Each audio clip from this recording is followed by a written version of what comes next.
Hi guys, this is a really brief video just on the new Suzuki DF150 APX extra long shaft outboard engine that we've had fitted to Voyager 3. The engine's now on and running. It's working fine, so I just want to go over the procedures for starting up, turning on and off. First of all, we have a new battery switch. Still in the same place as the old one, slightly improved design. So there's on, green at the top, and off, 90-degree turn, just exposing the parts down there for red for off. So turn it on, there we are, that's it on right now, and that's the engine. Inside things are a little different. We have a new control system, so replacing the traditional outboard style control box, we have a fly-by-wire control. We'll have a look at that as well. So there's a wired connection back to the outboard engine. There's no cables, so this is all fly-by-wire and it works pretty well. Instead of the cables, we have this neat hose going to the engine. So let's have a quick look then at what we have. You can see right away that the control panel looks a bit different. The 3 analog gauges for the tachometer, trim and fuel gauge are all gone, and it's been replaced by all this gubbins. And down here, the turning on and off panel.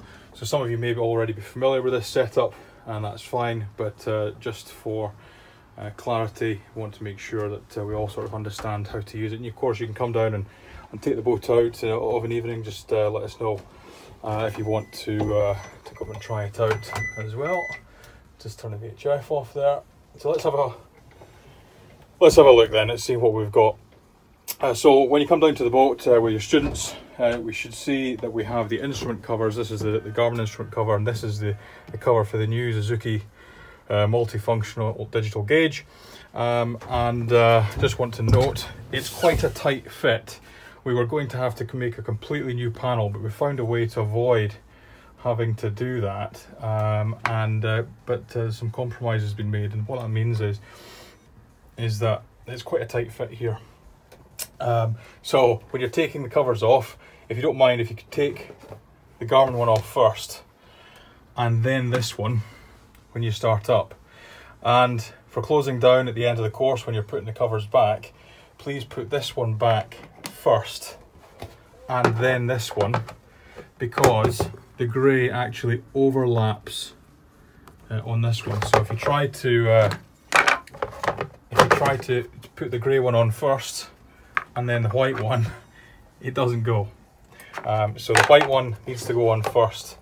And also, when you are doing that, if you could just place it on gently.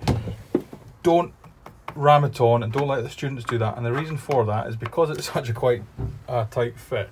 You can see that it's not 100% fitting. It does fit okay, but if you were to absolutely try and ram it and push it back, it would potentially push the instrument out, and it's really quite a tight fit around the corner. So just remember, place this one on, and then we'll do the grey one like so. Right, let's get on to the biz. So we have the Suzuki multifunctional digital gauge. So the battery power is on, but there's no ignition. There's no ignition switch key, so to speak. It's a slightly different system. But if you look, the engine is fully trimmed up just now, and even though the power is on, the trim doesn't work. The ignition system needs to be turned on for the trim to work. And in order to turn the ignition on, we need to make sure that these are set up properly. Now on the left hand side, these are the main keys. This is a spare set of keys that will be kept in marina reception, sometimes up in the Scottsdale office, porta cabin. So keep these to the side. And there is no starting key. It's a Suzuki wireless start system. And what that means is that this key fob here, which is a wireless transponder, needs to be within 1 to 2 meters of the dashboard where the receiver is set up, and the key needs to be turned on as well. So here we have down here the ignition system, and we have this panel here, which of course has the kill cord on it as normal, and we have a key switch system which is up and on, and it's a spring-loaded switch. And what that means is it's not a key that you turn, and this doesn't actually come out. It's simply a means for quickly turning it on, and it will spring back and turn on. So right now there's nothing on the Suzuki screen. What I'm going to do is I'm going to turn the ignition on. I'm going to try and turn the ignition on, and I'm going to flick it to the right hand side, and we've got 3 beeps, and the 3 beeps it's not working. And it's not working because this needs to be set to on, and we have these Suzuki wireless keys, and you can see just there's a little hole, and that is the indicator light. Now if I quickly press the lock button, it has a long red LED light. So there's a long flash, and the long flash indicates that this is in the immobilized or off status. What you need to do is to hold it down until you get a short flash. So one short press tells us the current state of the Suzuki wireless key, long flash, and if I hold it down, short flash. And so the key is now on, and if I just press it, I can just tap it once again just to confirm, short flash. So hold it down, long flash, it's in the off position, nothing. So I've got to hold it down so I should get a short flash. There we go, short flash. And now when I flick this switch, there we are, 1 long beep, 2 short beeps, and the screen coming to life. And so this obviously needs to remain in the boat. There's no physical keys to plug in, so put that somewhere securely. And that's now the ignition on. Because the ignition's on, the trim will now work. Unlike in the old one, it has a trim down limit sensor switch, which means that the trim will automatically stop when it gets to the fully down position, as it did before, but the pump kept on trying to pumping, and so if you held the trim thumb down switch, it could overload potentially the pump. The electric motor would keep on going. This one has a limit switch, and we also have set the limit switch as well to the correct position, so that when it's fully up, it won't touch the back of the seat. Obviously, we've spent quite a lot of money on the boat and the engine as well to do this, so we want to keep this new engine in really good nick. No scratches or hitting off anything if we can help it. Anyway, back to the main bit. So here's the controls. Slightly different setup, but fairly recognizable, and we have our interlock there, which is the usual. There's into gear, slow ahead only, back to neutral, slow stern, usual setup as well. And again, it's completely electronic. There's no physical cables joining the engine at all. So here we have the gauge, and we'll look at all the stuff that does. You can see we have something called troll mode here. We'll talk about that very briefly a bit later. It's really not that important. Of course, we have the kill cord and a new rear kill cord sign, which will be secured in place, but it's really to cover the old hole from a previous gauge in there. But it looks all right, so I'm going to do that later on. And the main part of it here is the start stop. And you can see basically how it works as well. It's a on-off button. You just need to press it for 1 second and the engine will do its own start-up, and same for stopping as well. For idle warm-up, there's no lever, there's no button in the middle. It's an electronic thing. And what that means is if we want to go into throttle only with no gear, hold it down, and same for turning it off, press and hold it down until you get the double beep, and that's it. So the engine's currently off. We have the Suzuki gauge here, which gives us RPM and fuel flow and a whole bunch of other settings that we can look at, and some of these we can bring into to student learning as well, like fuel flow and economy, as the students are going to be using more and more modern boats. This is a modern setup that they might encounter as they buy their own boats. So it's good to be able to talk about these functions as well. We can, of course, see various different features. So there's an analog style RPM gauge. There's a digital one. So far, I've preferred the digital one. You know, it's quite a big readout. It's very obvious.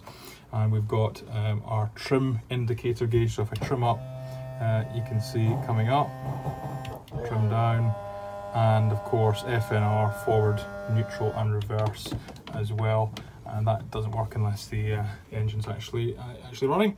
So what we'll do is we'll start the engine up, and all we need to do is press and hold the start stop button. It's not like a starter where you need to hold it down until it starts. It will do the biz. You just need to hold it for half to 1 second. So let's try it. And that's the engine running.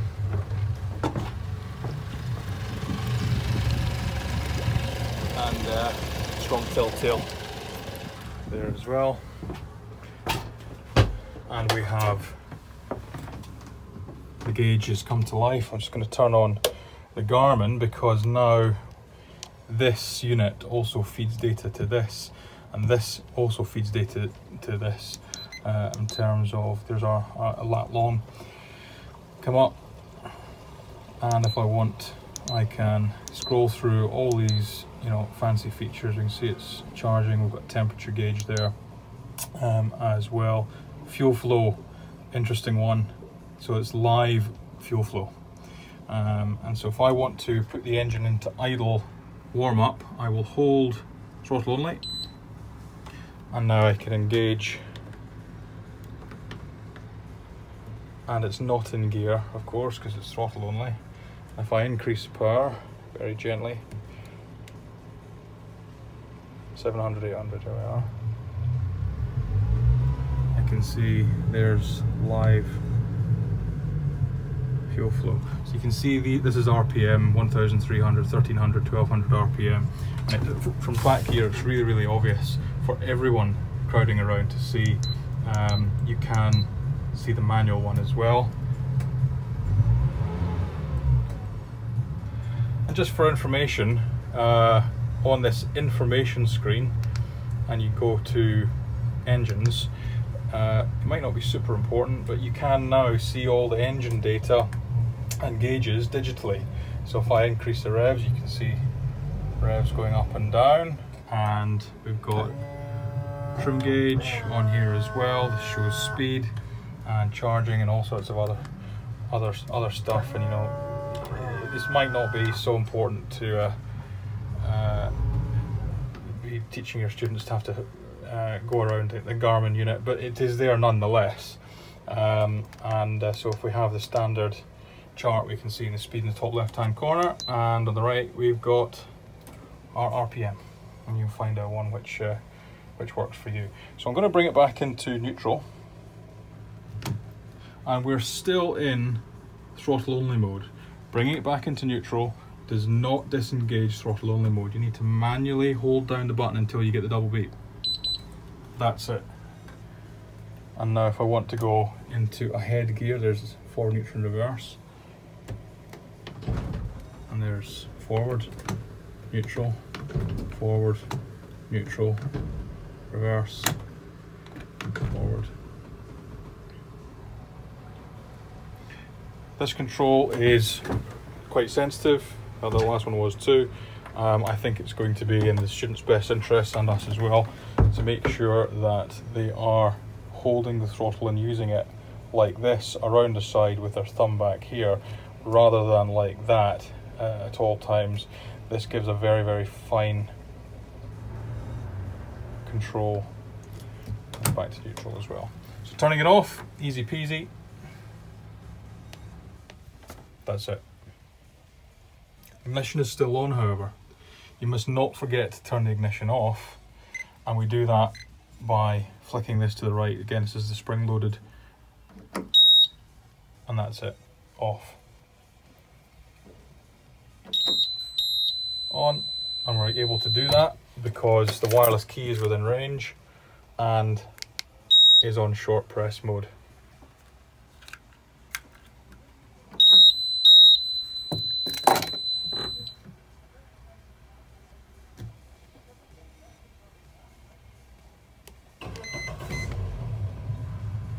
Engine start. Okay, just a little note about troll mode. I doubt very much that this is going to be of any great training value when it comes to boat handling. It's a sort of proprietary Suzuki thing. Maybe other boats have it too, but you're certainly likely to be asked about it. And what troll mode is it allows you to increase or decrease the power of the engine using this up-down rocker switch rather than just this, between a range of 600 and 1200 RPM. So the way to use it, if you need to know, is to go into slow ahead, and that's forward engaged. If you then hold down the up button for 3 seconds, or 2 to 3 seconds, troll mode is engaged, and you can see it says troll mode and the screen goes partially yellow. RPM is now displayed in increments of 50 RPM. And with this in forward and not touching it, we can actually increase the engine power, increase the revs. That's in gear, pushing us forward all the way up to 1200 RPM, and it's giving us these long beeps to say no more. So I think this is designed with trolling fishermen in mind, and they want to a little bit faster, a little bit slower. They can increase the engine power in these 50 RPM increments. It's unlikely that's going to be something that's of interest to you, your students, or to be used on a course, but it is there, it is part of the setup, and it's so obvious that you're likely to be asked what that does. I would be tempted to just stay away from it. Give it a very, very quick explanation if asked. That is pretty much it. The only sort of disadvantage that I can see mechanically with this system is that this, when you increase the RPM, this doesn't physically change its position, and it will still work. So it's at 1200 RPM. If I start to push it forward, it's increasing the RPM from a lower position. And the danger with that is that whilst you're at 1200 RPM and in gear, if you pull back into neutral, it's going to go from 1200 RPM to neutral like that instantaneously, and the engine actually over revs. So when you do that, it's not good for it. So let's bring it back down manually all the way to 600 RPM, and we'll come into neutral. When I come into neutral, troll mode should automatically disengage. Troll mode disengaged. Back into normal.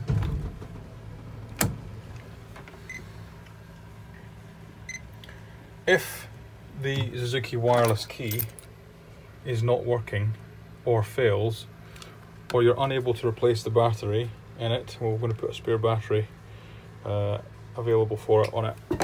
There is actually an emergency key. I'm going to have to do another video on this later on. It's quite a complicated system. You can't just stick the key in somewhere to a magic slot and turn it and the engine starts. Unfortunately, the key can only be used in conjunction with a passcode. Here's the emergency key, and the key, you can unlock this in a certain way and put this emergency Suzuki key in, but then you've got to do a sort of a Morse code style series of beeps to get it started. So it's a more complicated affair than just sticking a key in. So a separate procedure will have to be made up for that, written and or videoed. But for now, we have the Suzuki wireless key set up in there. If you want to come down and try it out, let myself or Howard know, and you can get some time to try it out. A couple of other things: we've lightened the load in the boat quite a bit. There was quite a lot of crap in the boat, and we've taken a load of that stuff out, so the boat's a bit lighter. We've cleaned up inside. The port motor and windscreen wiper arm has now been replaced. We have put on the tripping line.